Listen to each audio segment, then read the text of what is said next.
महाअष्टमी की भीड़ में एक चुपके सी हवा चल रही थी। कोई जानता था, कोई नहीं।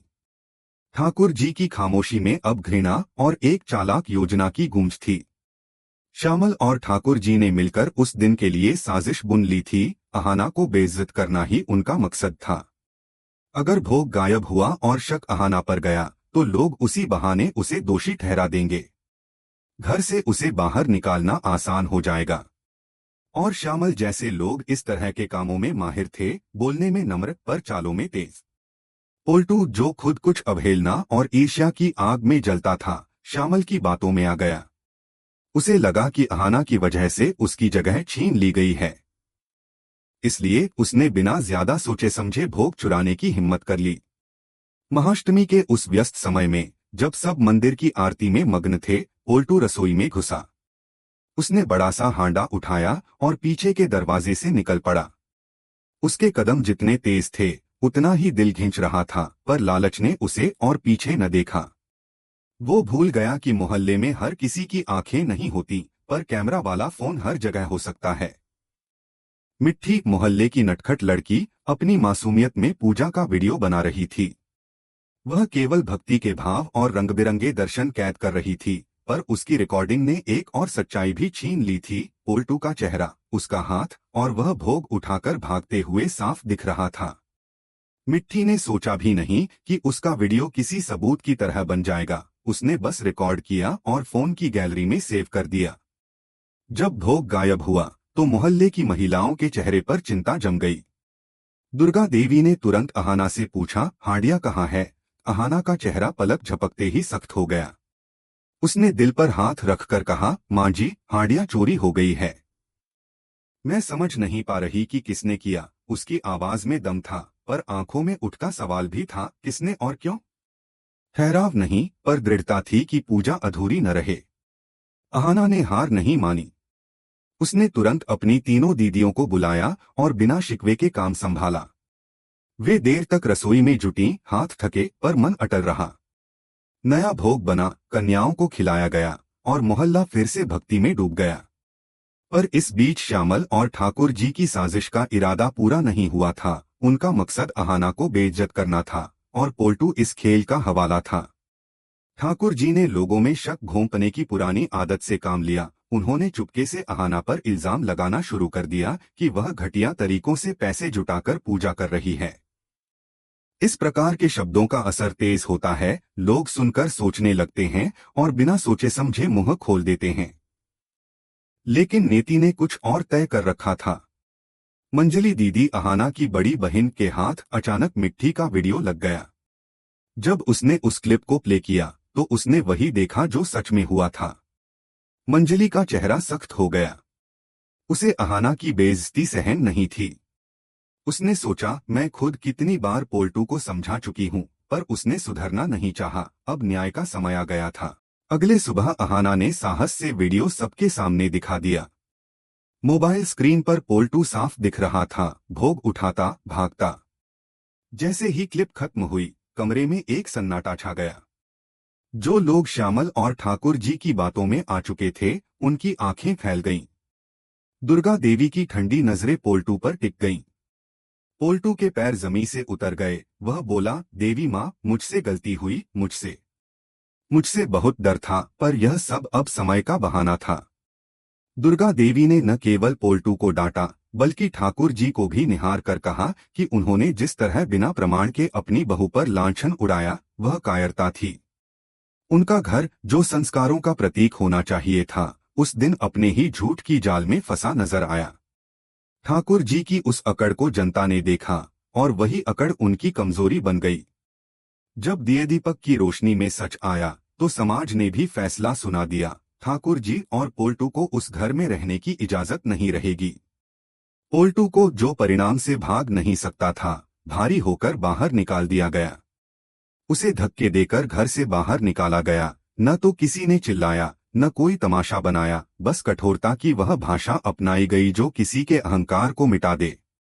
ठंडी सभ्यता ने उसे ढो दिया। उसके कदम अब उन आंगनों में नहीं टिक सकते थे जहां भक्ति का सम्मान होता है। और ठाकुर जी, जिन्हें अपनी जिद से डर था कि अगर अहाना रह जाएगी तो वे खो जाएंगी, अब मजबूर होकर विलुप्त होती परछाई बनकर चली गईं। वो दिन यह सिखा गया कि झूठ की नाकाम कोशिशें भले ही बनती दिखें, पर सच्चाई अपने वक्त पर उजागर हो ही जाती है। पोल्टू की चाल और ठाकुर जी की साजिश दोनों असफल रहीं। आना ने सिर्फ अपनी इज्जत नहीं बचाई, बल्कि उस घर को और मोहल्ले को भी यह पाठ पढ़ाया कि किसी के ऊपर इल्जाम लगाने से पहले सबूत देखना चाहिए। और जहां सबूत हैं, वहां सच्चाई की जीत तय है।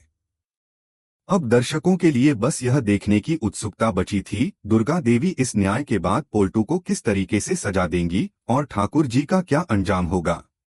पर एक बात साफ थी, महाअष्टमी की वो रात जब भक्ति और छल एक साथ टकराए थे, सच्चाई की रोशनी से ही चमक उठी। महाअष्टमी का दिन पूरे जोश पर था। हवेली के बाहर घंटियों की आवाजें गूंज रही थीं, कन्याएं आंगन में प्रतीक्षा कर रही थीं और मोहल्ले की महिलाएं भोग के इंतजार में खड़ी थीं। लेकिन ठाकुर परिवार के अंदर तनाव की लकीरें गहराने लगीं। हर कोई सोच रहा था, आखिर भोग कहाँ गया? इतने बड़े दिन पर ऐसी गलती कैसे हो सकती है? दुर्गा देवी का चेहरा कठोर था। उन्होंने जोर से पुकारा, अहाना बहू, ये क्या हो गया? कन्याएं बैठी हैं और मां का भोग अभी तक नहीं आया। ये कैसा आयोजन है? अहाना की सांसें तेज हो गईं। वह कुछ पल खामोश रही, फिर बोली, मां जी, हांडिया चोरी हो गई है। मुझे समझ नहीं आ रहा किसने और क्यों किया। पूरा घर सन्न रह गया। ठाकुर जी की आंखों में चालाकी की चमक थी। उनके होठों पर एक हल्की मुस्कान आई, जैसे किसी ने मन में कहा हो, अब इसे कोई नहीं बचा सकता।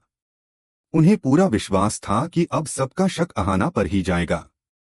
मोहल्ले की औरतें फुसफुसाने लगीं, इतना बड़ा आयोजन और भोग ही नहीं, ये तो अपमान है देवी माँ का। सुना है अहाना ही पूजा की व्यवस्था कर रही थी, कहीं उससे ही कोई गलती तो नहीं हुई। ये फुसफुसाहटें किसी भी साजिश से ज्यादा जहरीली थीं। लेकिन अहाना का मन अडिग था। उसने आंखों में आंसू रोकते हुए कहा, मां की पूजा अधूरी नहीं रहेगी। भोग चोरी हुआ तो क्या हुआ, मैं नया भोग बनाऊंगी। उसने अपनी तीनों दीदियों को बुलाया, मंजली, विभा और रानी। तीनों बिना एक शब्द बोले उसके साथ रसोई में उतर गईं। आटा गूंथा गया, पूरियां तली गईं, हलवे की मिठास ने फिर से रसोई में जीवन भर दिया। चारों बहनों की हथेलियों पर पसीना झलक रहा था, लेकिन चेहरों पर सुकून था। कुछ ही घंटों में नया भोग तैयार हो गया। जब कन्याओं को भोजन कराया गया, तो सबकी जुबान पर बस एक ही नाम था, जय मां दुर्गा, जय अहाना। अहाना ने न झगड़ा किया, न बहाना। उसने भक्ति को अपना उत्तर बनाया। लेकिन कहानी यहीं खत्म नहीं हुई थी। कहीं दूर कोने में पोल्टू और ठाकुर जी को अब भी लगा कि उनका खेल सफल हो गया है। ठाकुर जी कमरे में बैठी बोली, अब देखो कैसे सब अहाना पर उंगलियां उठाते हैं। यह छोटी बहू अब सबकी नजरों में गिर जाएगी। मां दुर्गा भी अब उसी से नाराज होंगी। पोल्टू ने सिर हिलाया और बोला, जी मालकिन, अब तो बस देखने का मजा आएगा। मैंने काम ऐसा किया है कि कोई शक भी नहीं करेगा। दोनों हंस पड़े, पर उन्हें यह नहीं पता था कि किस्मत पहले ही उनके खिलाफ साजिश कर चुकी है। उसी शाम मंजली दीदी अपने घर में बैठी मिट्टी के मोबाइल से भेजे गए वीडियो देख रही थीं। मिट्टी ने बड़ी खुशी से कहा था, दीदी देखो, मैंने पूजा का पूरा वीडियो बनाया है, सब कितने सुंदर लग रहे हैं। मंजली मुस्कुरा रही थीं, लेकिन अचानक उनका चेहरा गंभीर हो गया। वीडियो के बीचों बीच उन्होंने कुछ ऐसा देखा जिसने उनके दिल की धड़कन रोक दी। फ्रेम में साफ साफ पोल्टू नजर आ रहा था। वह रसोई में चुपके से घुस रहा है, चारों ओर देखता है और फिर हांडियां उठाकर पीछे के दरवाजे से गायब हो जाता है। मंजली के हाथ कांप उठे। उन्होंने वीडियो दोबारा देखा, बार बार देखा ताकि कोई शक न रहे। फिर उन्होंने फोन उठाया और अहाना को संदेश भेजा, अब मां दुर्गा खुद तेरे साथ हैं। सच्चाई सामने लाने का समय आ गया है। अगले दिन सुबह ठाकुर हवेली में फिर से पूजा का माहौल था। मां की मूर्ति के सामने सब बैठे थे, दुर्गा देवी, ठाकुर जी, मोहल्ले की औरतें और पूरा परिवार।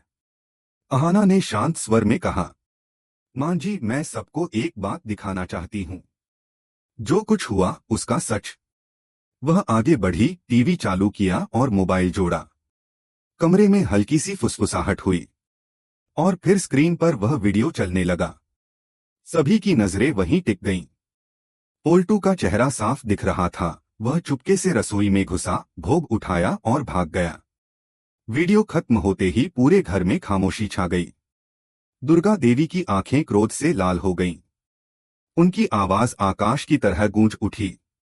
पोल्टू, तूने मां की पूजा अपवित्र की है। जिस दिन को भक्ति का पर्व बनना चाहिए था, उसे तूने कलंक बना दिया। पोल्टू थर-थर कांपने लगा। वह घुटनों के बल गिर पड़ा और रोते हुए बोला, देवी मां, मुझसे गलती हो गई, मैं लालच में अंधा हो गया। दुर्गा देवी ने ठंडी सांस भरी। उन्होंने कहा, लालच आदमी को छोटा नहीं, नीच बना देता है। जिसने मां के नाम पर छल किया, उसे इस घर में रहने का कोई हक नहीं।